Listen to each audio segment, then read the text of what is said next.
Okay, this is led by Dresde.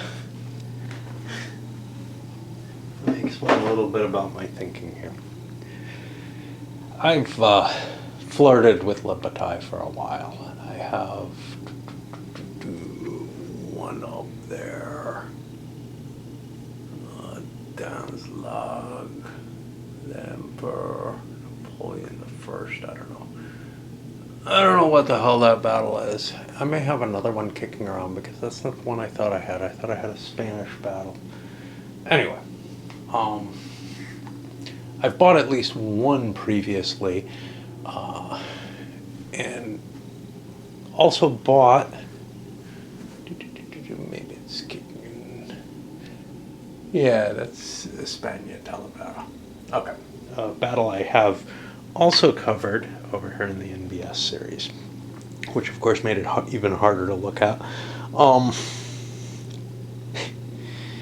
It's got the older, it's a fairly old version of the game. And then there's also, I picked up the regulations year 22, 23, something like that. I don't know how many fucking versions of the rules there are, but it's been through a lot of revamping. And recently with La Bataille de Moscow, the re-release of that a few years back, they made this big deal about the Mary Louise rules going to be simpler and everything. And, you know, the truth is, I don't necessarily want a simpler game.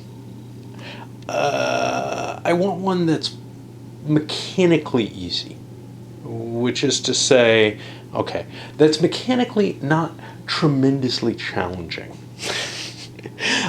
One of the reasons that I play hex encounter games as opposed to minis, other than the obvious one, which is I just don't have the money, space, time, whatever, to devote to making the terrain, the minis, etc., is that they tend to simplify and abstract away some aspects of the game. For example, you don't have to measure precise little distances and stuff like that. And they tend to be, I believe, a better experience for me. Anyway. And maybe you believe that too, that it's a better experience for me.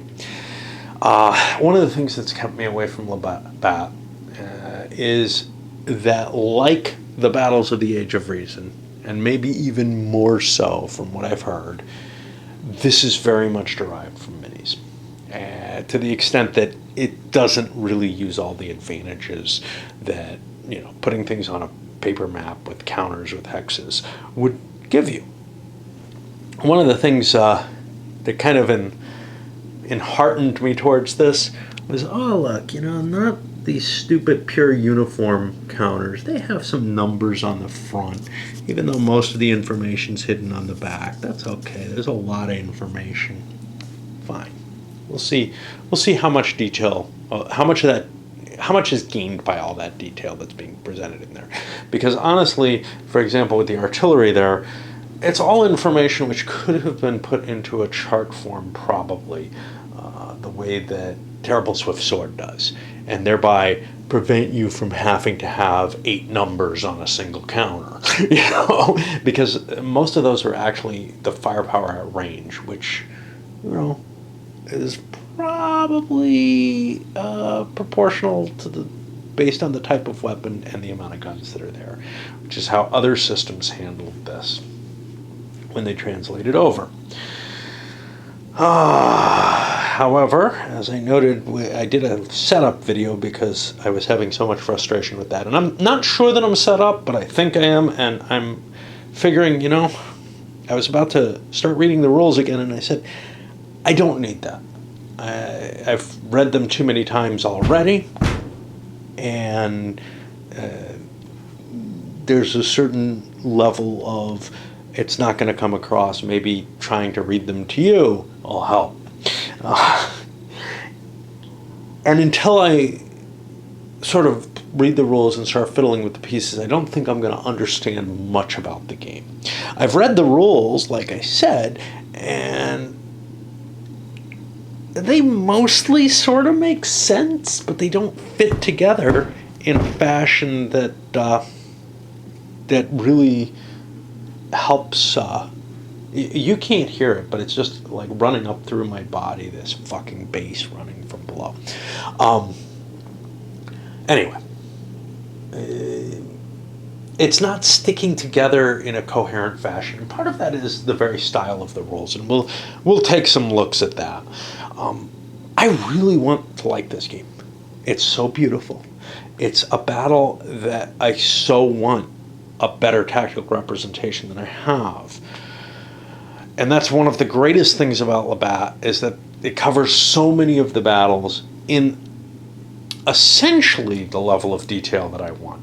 Yes, I'd prefer brigades to regiments, but okay. I certainly have played regimental games that I don't mind at all, that I enjoy. I just have so much fear of this, especially after reading the rules. Now, these are supposed to be like the Mary Louise rules, easier to digest. Unfortunately, let's see if I can find anywhere I can put the fuckers. Well, I may be handling the rules over here. Unfortunately, they're written in a very, very verbose style, and quite often they just dance around the point and don't actually get to it. And we'll see examples of that. And then they're not terribly well organized or anything like that. It seems to me, after 30-something years, that, and a major overhaul with the Mary Louise, that they would have, although this is sort of a compromise between the two systems, but that they would have come up with, let's present the rules in a form that's readable, understandable, clear, works as a good reference. These things, most game systems that have lasted this long, ASL, Starfleet Battles, etc., that are really significant and far, far more complex than this, have done a damn good job of fixing the presentation errors of their early versions. I don't feel like this has happened at all. All right, so let's start looking at the rules and see what we have. Well, let's look at what we get with the game first off. You got a bunch of counters. Some I already hit this. Oh look, 6s and 9s, indistinguishable, fucking brilliant, right? These also, the 1s are very similar to this, which is like a cavalry expenditure counter. A whole bunch of extra counters. There's some counters that are clearly meant to be part of that are replacement counters, and they're labeled as such for Moscow.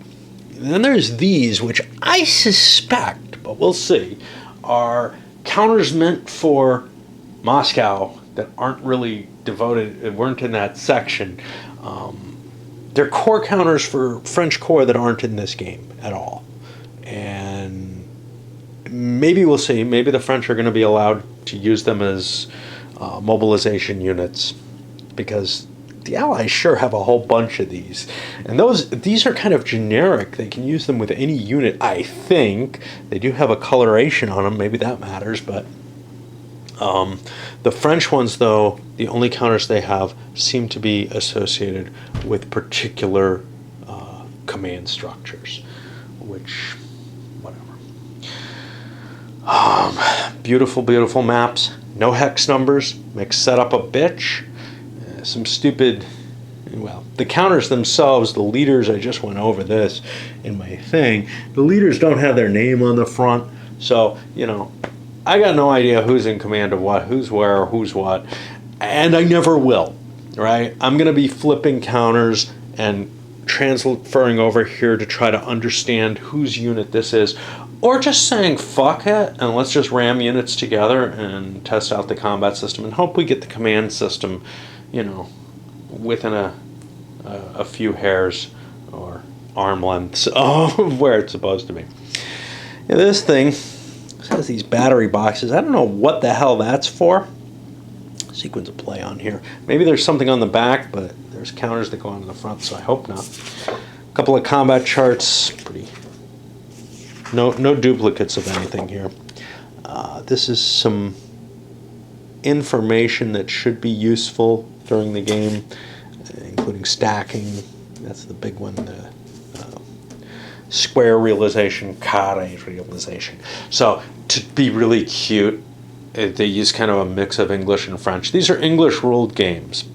Anything that is reproduced on the counters, I can understand that they'd use a French term for, because maybe the game sells as a French game as well. Although, obviously, Road Order is not in French, so obviously the game is intended for an English audience at least as well. We have Assault here. Well, who knows? Fire, that's not French. So my assumption is this is mainly designed for an English audience, but for some fucking cutesy reason, they've decided to throw French terms in. Worse than that, they don't even use them religiously, which is to say, at some places they talk about grand plus disorder, which is their term for route, and at some points they talk about it as routing.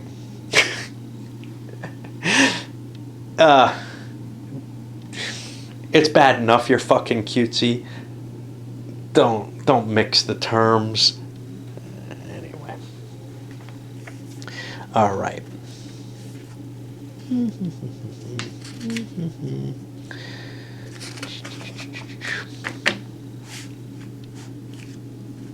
Okay. So, in a specific unit, what do you have? Well, you have some informational stuff that tells you what the designation of the unit is. Sort of. Fucking pain in the ass to try to understand. It's not as easily represented as it is, say, in the NBS or in Viva la Emperor. Or any other game system that I've seen in modern times.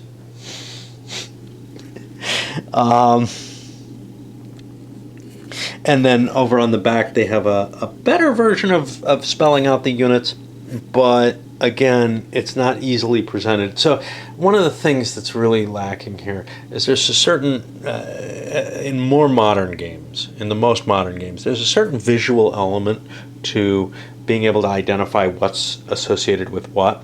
Here, there's this vague decision, I think, for cav units and leaders to have the uniform front actually everything has the uniform front displayed in one form or another. I'm not sure the colored bands may not really be directly with the uniform. That has more to do with what unit they're connected with. But it doesn't glare out at you in the way that more modern designs seem to have it, any more than the minis would. But one of the advantages of counters is that they're specific to the specific battle. They can designate particular units properly and all this, that, and the other on the counters. There's some things, so you'll see some of these units have a little dash to indicate, hey, separates, this is the size of the unit essentially, and this is the movement potential, not allowance, potential. But instead of a dash, many of them have some other symbol which shows something of some importance, which I haven't really been able to distinguish completely. So, for example, Landwehr seem to have this cross. There's a thingamabobber here for cuirassiers, which, I don't know, maybe it's a skeleton or something. I have no fucking clue. But some of them have this gold star, and I don't know any... We'll see if we see something, but I don't know anything that definitively tells you why one over the other. It just seems to be a random piece of information that's part of the distraction. Another part of the distraction is the use of gold print. The gold print and also the dark greens and stuff like that. And the fact that since they use uniform colorations, some French are going to have dark green uniforms, and the Russians have dark green uniforms, and it's all gonna be a muddled mess that's not obvious to you. It'd be kind of nice if they had, minis with little flags on them instead. But if you're not gonna have units, designated in that sort of way where there's a flag with the command, and you can kind of see that on the minis, man, stay away from this kind of design. But that's part of the charm of the game. That's part of what the people who love them one about them. Unfortunately, it's one of these, makes the game prettier, makes it harder to access. We still haven't gotten to the rules at all. I don't really want to. I want to clean this up and go home. I am home. Yeah, I'm kind of fucked about that, right? Anyway. All right. So on the back of units is where most of the information is. So on the front of units, you have how many increments they are and how much movement potential. Increments is basically size of the unit, and it may actually reflect here to the scale. Each increment is about 100 infantry, 50 cavalry. So that's approximately the same as what you see in, say, TSS or whatever. But the other side, so for infantry, you have a fire value and a melee value. Now, instead of devising these off of some, rubric from the size of the unit and its morale and this and that, no, they're just printed on there. They're fixed values. You have a range, which is going to be its firing range, and you have a morale value. One thing I haven't mentioned, we'll get to that, but it's going to use 11 to 66 dice. However, all the modifiers are in base 10 instead of base 6, which is going to be a bit of a pain in the ass. Okay, so for Cav, what do we have? Well, we might have a skirmishing value. Certain Cav are going to be skirmishers, and they can use carbines or whatever, and a melee value and a morale. I think you want high melee and you want a low number for morale, I think. Lance bonus, again, that's going to be on a D66, but in base 10, modifier to the thing, and then there's this little flag which doesn't really tell you anything more than this does. For artillery, we have another set of information, again, increments and movement potential here, but we have their fire value at different ranges. And this is really the piece of information that I feel almost definitely should be a derived value.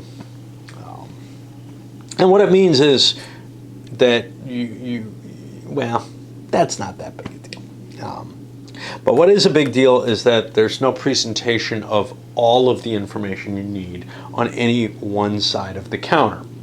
So if you're moving, you need this facing, but if you're in column, you have this facing with these little gray sides. Now, to make things really wonderful, all the French units are slightly paler than all the Allied units on the back, and there's no distinguishment of units, of commands, or anything like that within there. So these Allied units look exactly the same as these Allied units. And no, you can't even look at the designation. So this says 1R30. Okay, that gives you to a certain level, but it doesn't give you the larger command. The larger command is not present on any of these pieces, which makes sorting this fucker a real bitch, because basically what you have to do is align the exact counter with the exact piece, and you can't use a whole hell of a lot of hints. Now, there are some, like, I got some dark green counters here. Those hints are so bad, though, that I had, through clipping and whatever, ended up with French counters in the Allied force, just, because it's just not that clear. There are French counters that are blue with white trim underneath, and these have white with blue trim, and that all looks pretty close to me. Now I would know better looking at these sheets, but while I was clipping it, it really wasn't obvious what went where. What else do we have?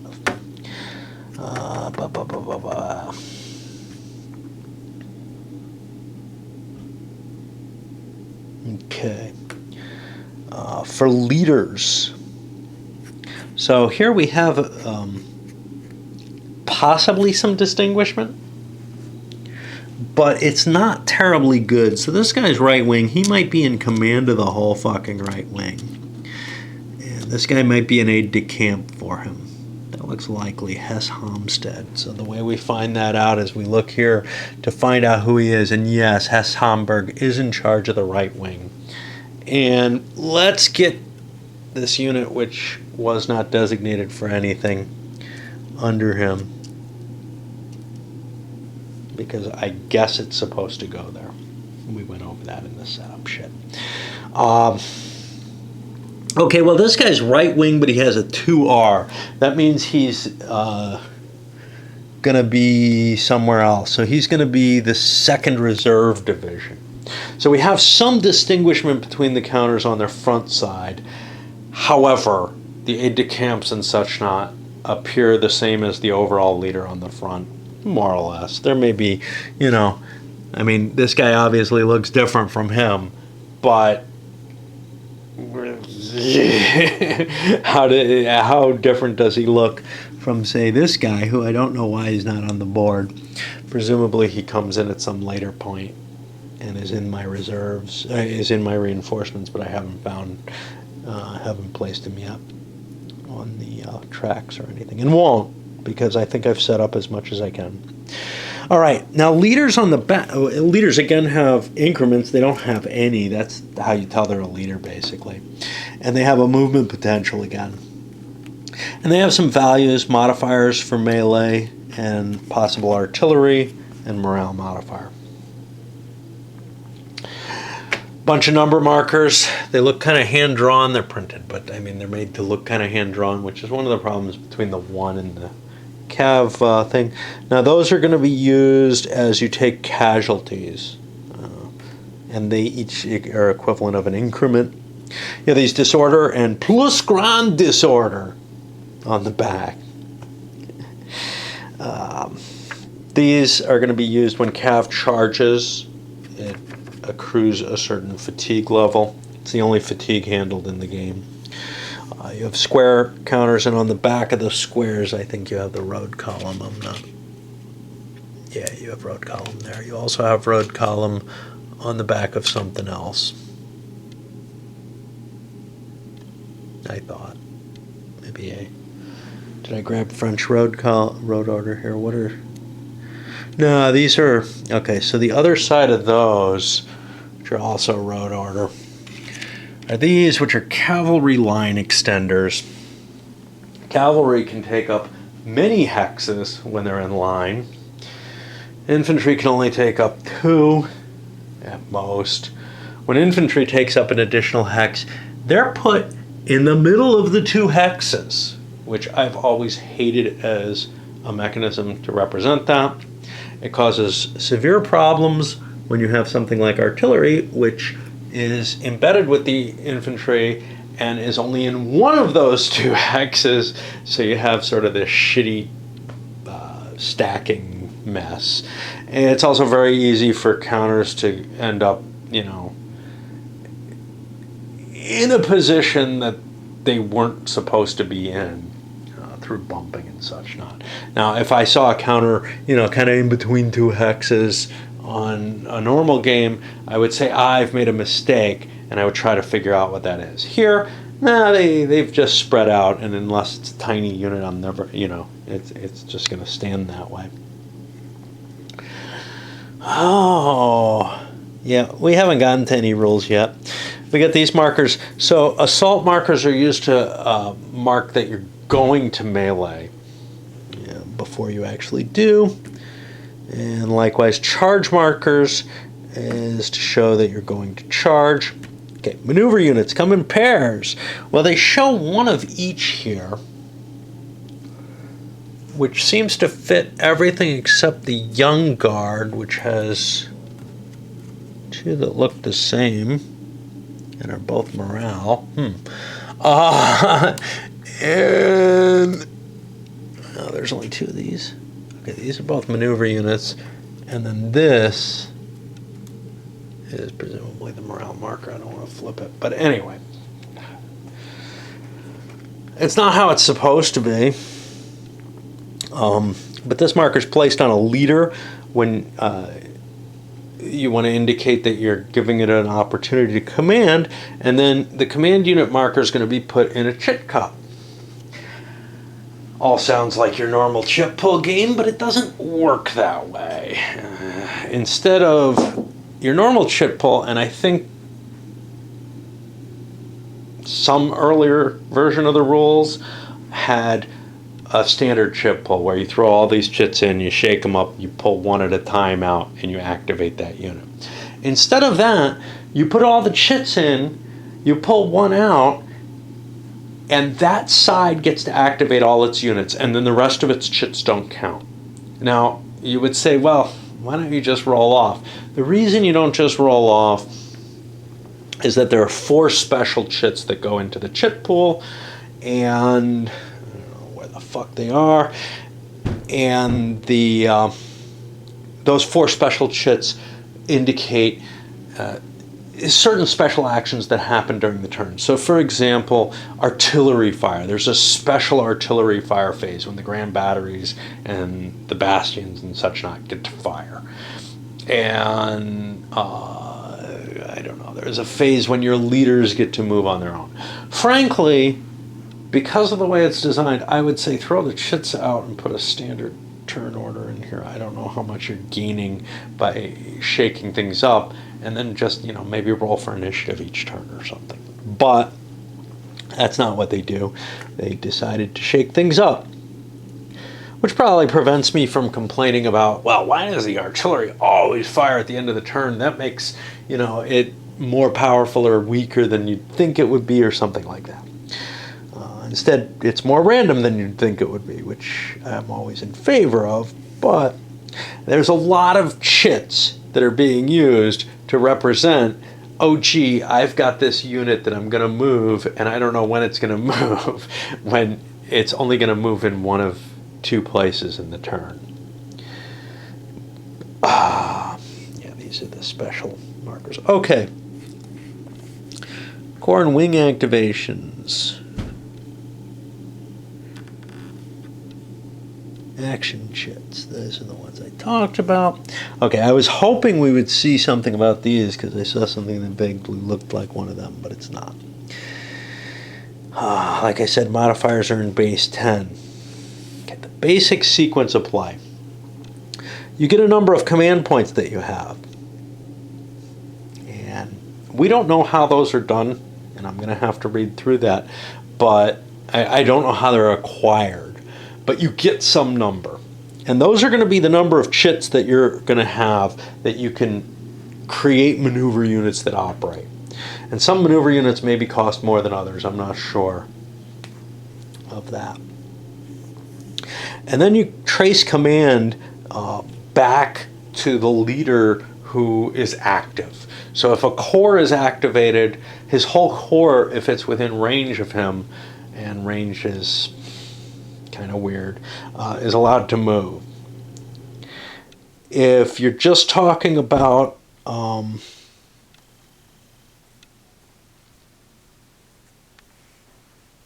like a regiment or something, then the only his regiment is in command of him, and if he has that chit on him, he traces to those, and he'll be able to move those. You spend command points to to create your maneuver units, and you're allowed to purchase and create 1, which sounds like you can create a whole corps for the same cost that you can create a regimental command movement. But if you're moving a whole corps, that's kind of tricky. You have to have them all within the command radius of the corps leader, and that could be hard to do. Now, the command radiuses extend a little further than you'd think. Okay. Then after everybody's placed all their markers and dropped their stuff in the cup, I guess, you're allowed to roll for light cav leaders and see if they get their own maneuver unit. And this is maybe where these corps come into place, these excess corps, because, well, if the French get extra light cav, they don't have counters for those units. These, there might be enough.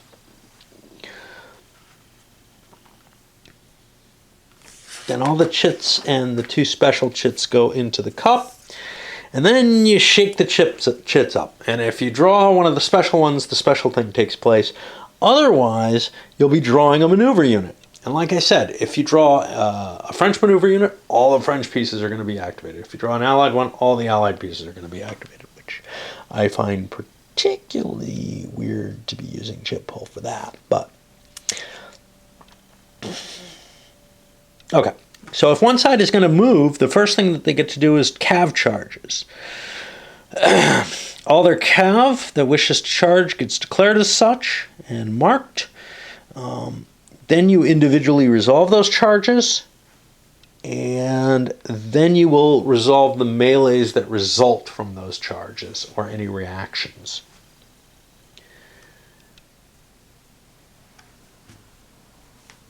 Okay. So somewhere in here you'd think you'd have a movement segment. You don't.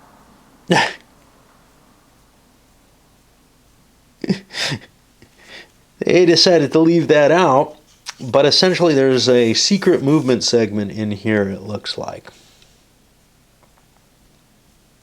And then after you do that, well, wait, timed maneuver phase. Where is that? So this is kind of interesting because they spell this all out in a different fashion than they spell it out down here. When you move a particular command, you have a limited amount of time to move it.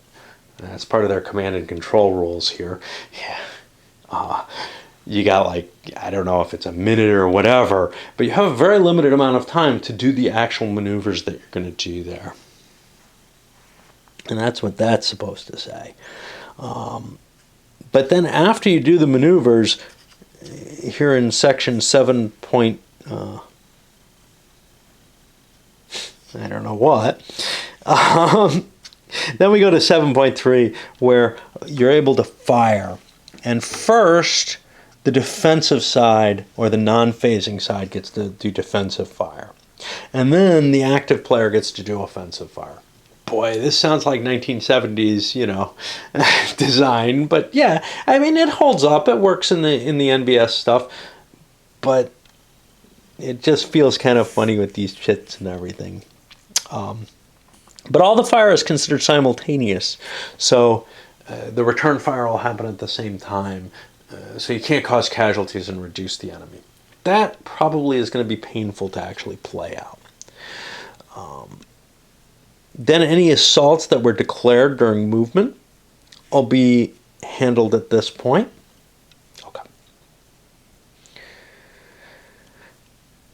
Reorganization segment. Is this one of the special chits?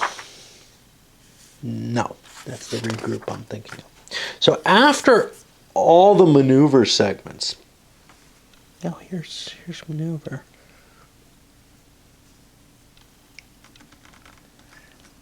Okay, when the first chit is drawn, all MUs.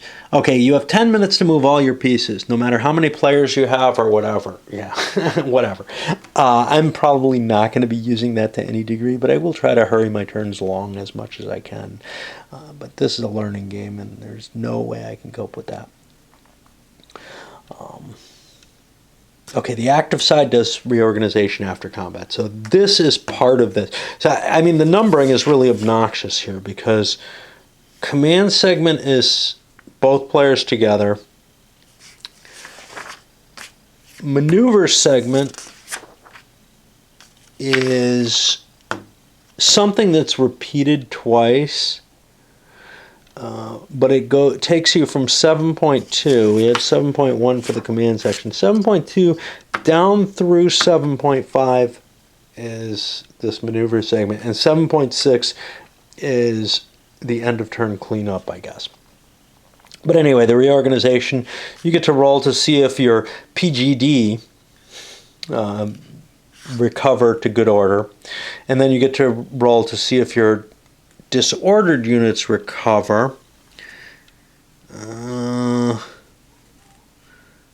And here's an example of what I mean by they go kind of, there are two verbose. Units in disorder that are not adjacent to enemy units may make morale checks to recover good order. Okay, sounds good there. After all the active sides, disorder and PGD have attempted recovery to good morale, and there are still MUs per action chits or action chits in the draw cup, play returns to here. I don't know. It just feels like they're using way too many words, but this isn't one of the bad situations. I don't know how well I'm going to be able to point them out. I showed a couple over on TGB, the game box.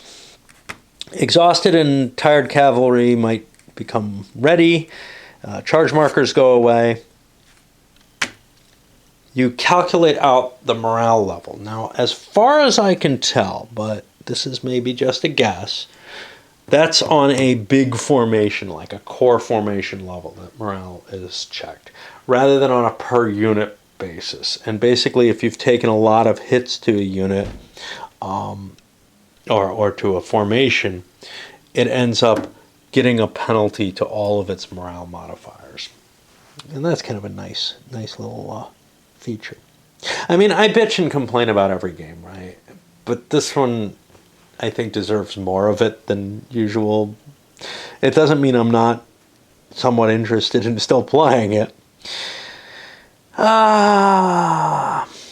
Okay, so now here we go to this, which is this being represented a little differently, with different words and such not, but trying to present what's in here in a sort of distillation or abstraction that's not quite the same, just to make things fun. All right. And here they talk about, hey, you got to move all your MUs at once. We'll move to specifics a little later. I have to swap batteries and probably have some other stuff to do. Okay, let's go to the command rules now. In this game, command and control, it's all kind of lumped together, and it's a little funky, but first of all, you have leaders. Leaders aren't going to count against stacking. However, in order to form a stack, but apparently not maintain one, I'm not sure. We'll see a little later under stacking rules, because there are cases where you become inelligibly stacked or illegally stacked and you fall apart. But I don't think a lack of a leader causes this. In order to have more than one unit counter in a hex, you have to have a leader present. It doesn't seem to matter who the leader is. Okay, so you flip a leader in order to indicate he's been used. In some cases, leaders who aren't associated with a movement, a maneuver unit, are going to be all moved with one of these special chits, which I don't know what I did with. I had them kicking around, and I don't see them now. Here we go. They're the special chits. I really ought to fish those suckers out at some point. Okay.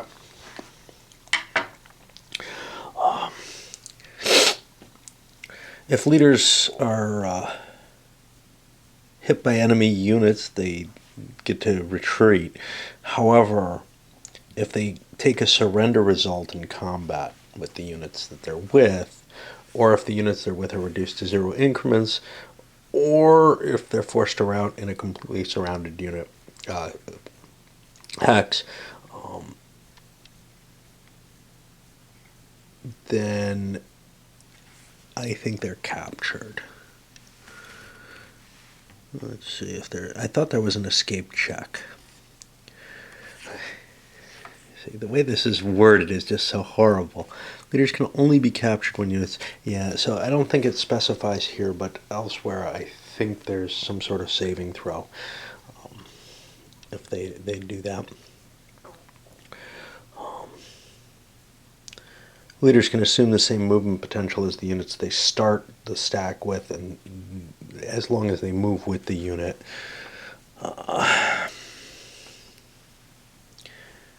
They get the charge bonus if that comes with it. If they're stacked with a unit that becomes plus grand disorder, but this has route movement, not plus grand disorder movement, right? There's other places, but then they can run with it. In fact, they must run with it.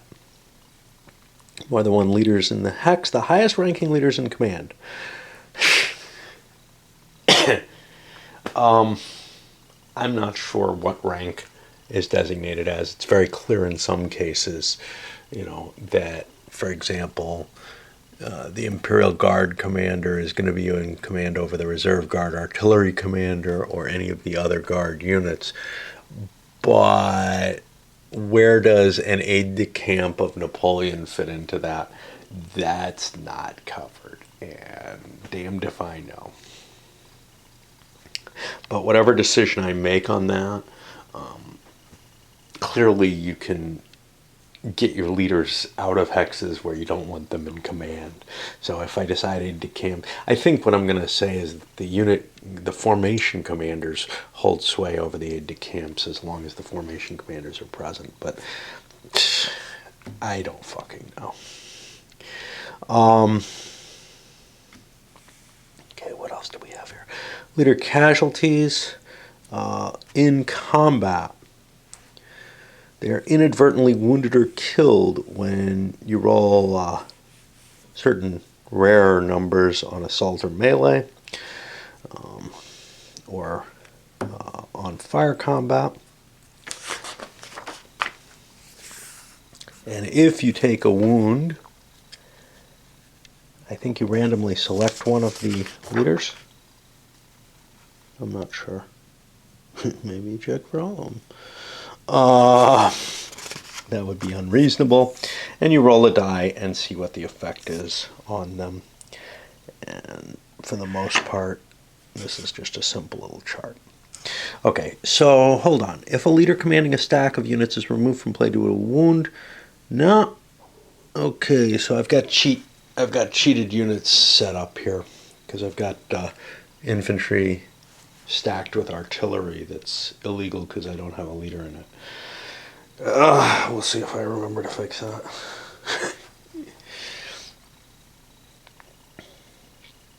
Yeah, you randomly select. If you're mortally wounded, all the units have to make a special morale check with a penalty equal to that leader's morale bonus. That's a cool factor. I've seen that in other minis games. I consider this a minis game. Because of the amount of effort involved in trying to get a certain limited amount of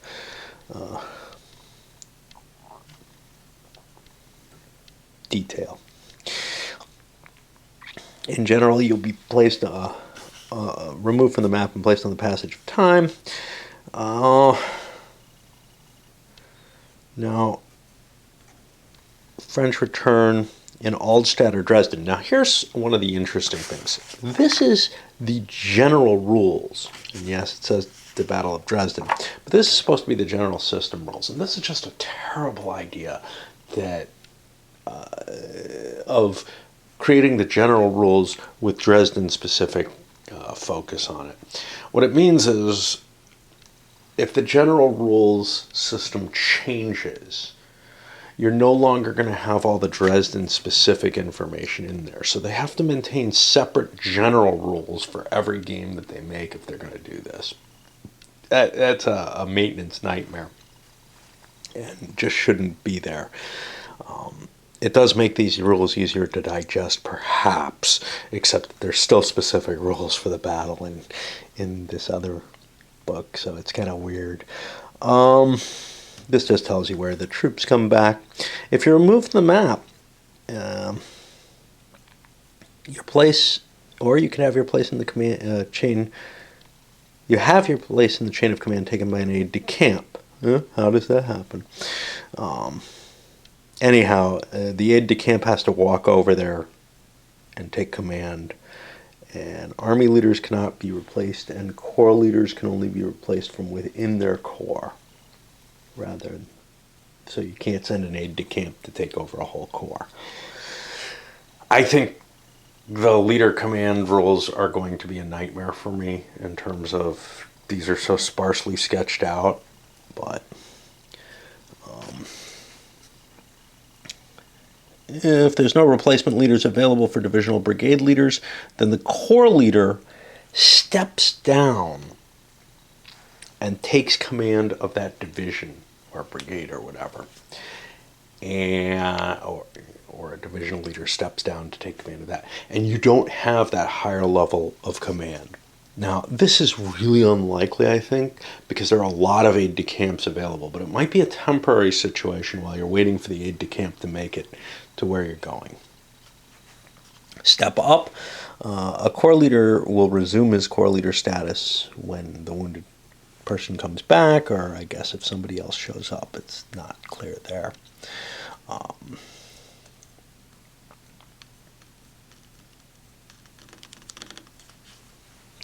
And there's some exception for Dresden, again, specified for here.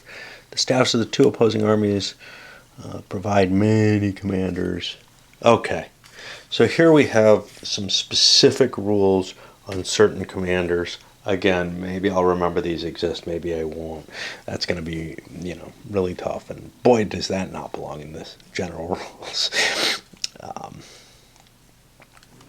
If the MU marker is present on that leader, then it basically, and a leader is wounded or removed for whatever reason, that MU marker is removed for that turn. Okay. Any command points from a leader will not be available while he's off the map. Now, this is an interesting thing, and we'll get to command points in a moment. Because I can't find certain things about it. Okay.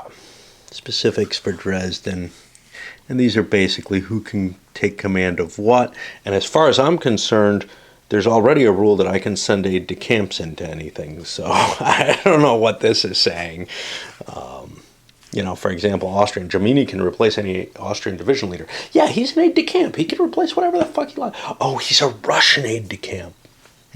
But, again, I don't know if that's stating that you have to be a particular nationality, which would make sense, but I don't see that stated anywhere in the rules. And this is very common to the rules. You have to try to piece together what the fuck he means.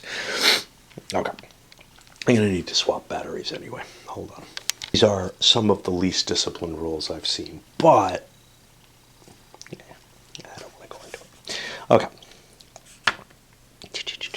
Command segment. Okay, during your command phase, you're going to figure out how many command points you have, and then you trace to see whether you can define a maneuver unit based on leadership range and stuff. Okay. Leaders, their immediate superior leader of a unit is going to have a certain command span. If the unit's a core asset, it's in command if it's within the core leader's span. This doesn't mean you can move it. You still have to define it as part of a maneuver unit.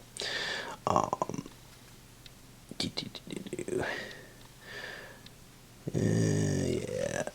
And there's so many of these in other words in this rule set that it's like they're dancing around here and then they try to state it more clearly, but it's like they never really nail down what they actually mean in so many cases. Okay. Any part of a division or brigade that's 4 or more hexes from that leader or in PGD is out of command. And I think we have different command ranges for different units, but I mean, this is the in other words, basically an example, except there's this. Light cavalry leaders have a command span equal to their cavalry melee bonus. Well, what's the command span otherwise? The command span of division and most brigade leaders is 3 hexes, okay? Well, is that the only official rule on this, or is there a value for command span on these leaders? No value for command span.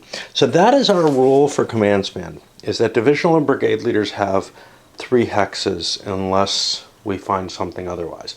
Other leaders, we don't know. That's not specified. That is undetermined and we'll decide, however we find it, right? I really don't fucking know. Okay, now here we go. Division leaders and core assets are in turn in command if they're within 6 of their core leaders. Core leaders are in command if they're in 10 of their army leader. Okay. So it does get spelled out eventually, but this could have all been done in so much less wording, and that's the rule of the rules.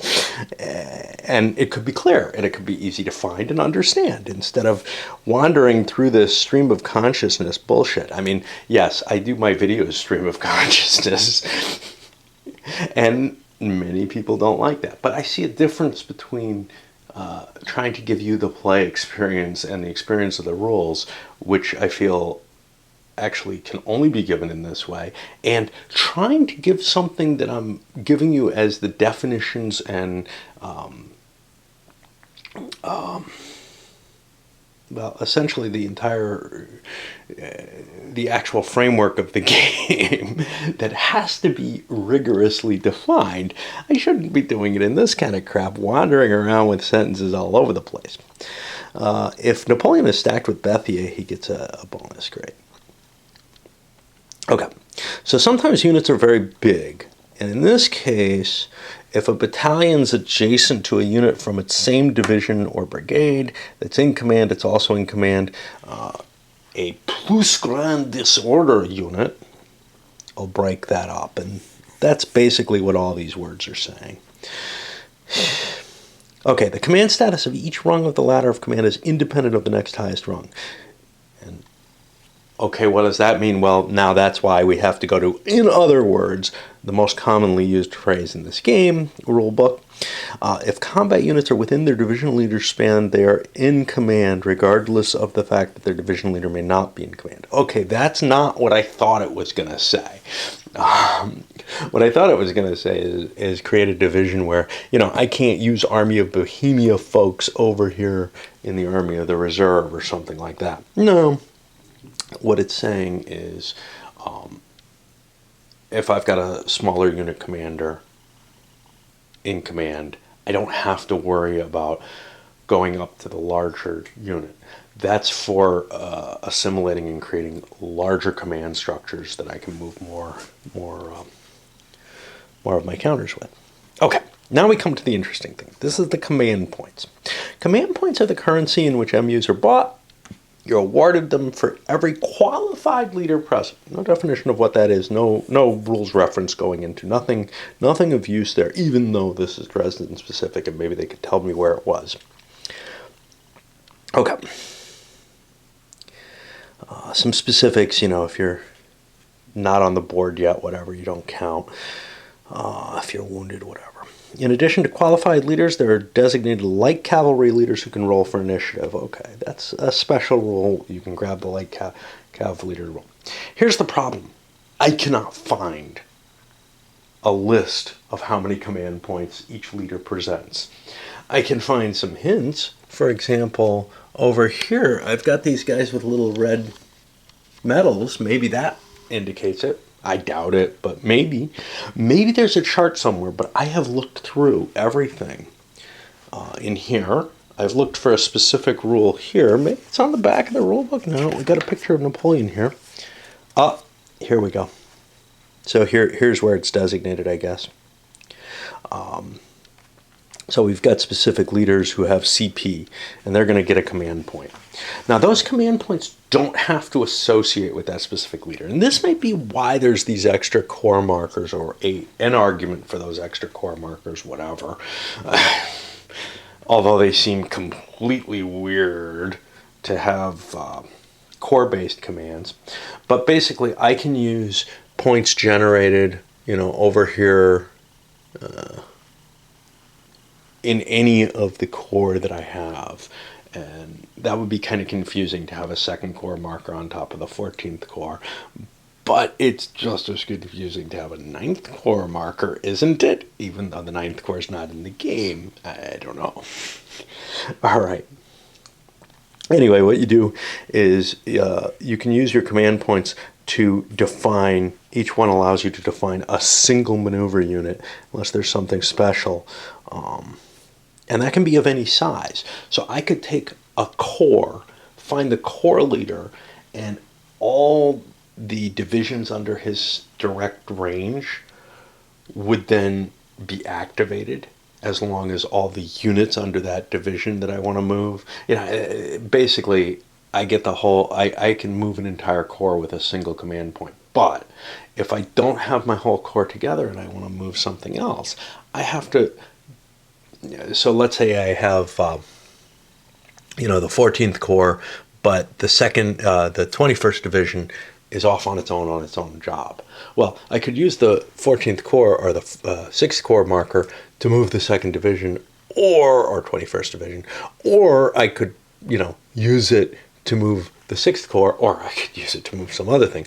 But that's kind of the point. I can take my command point. I can take 2 command points to move the 2 sections of the command if they're all appropriately aligned within their command radius. Maneuver units themselves. This can go down as low as a leader stacked with a single unit. A leader can say, I'm commanding this unit.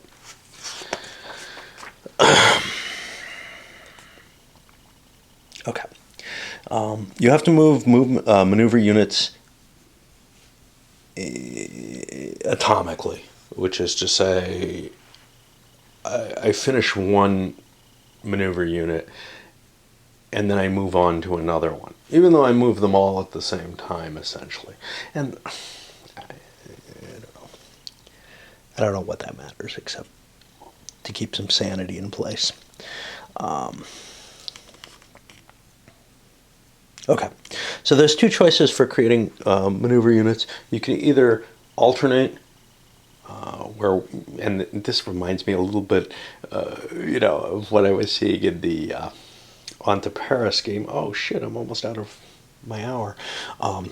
Where, okay, I'm going to want to move this unit. Okay, I'm going to want to move this one. Or you can do it, I believe, secretly. Yeah. And a maneuver unit, it can be a stack with at least 1 combat unit and a leader. It can be basically something within the command span. And like I said, it can go all the way up to the core size.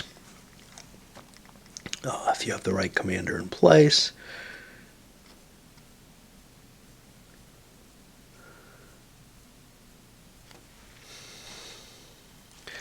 The core size MU may only be created if the core leader has been activated. Okay, so in Dresden at least, some leaders start the game active, some start inactive. And I believe all the French start active that are on the board, but the Allies are kind of this scattered bunch. And I've represented the inactive leaders with one of these. That indicates the time they're going to be inactive. I think the game starts at 6 a.m. If it doesn't, I've got a bunch more of those to put on because there's a bunch of things that are active at 6 a.m. There's nothing that's just, hey, they're always active.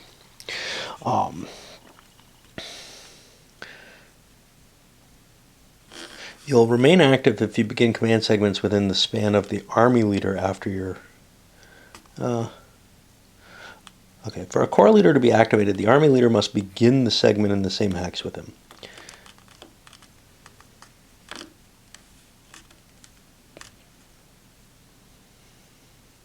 So, I've got these times listed. I don't know which rule applies, especially since these are Dresden-specific general rules. We'll figure that out as we go. But it looks like the normal rule is you have to move the army commander around and wake things up. But that doesn't seem to be the case in this one. And I'm running out here. Okay, we're not going to make it through the command rules. All right, well, that's great. We'll load this one up.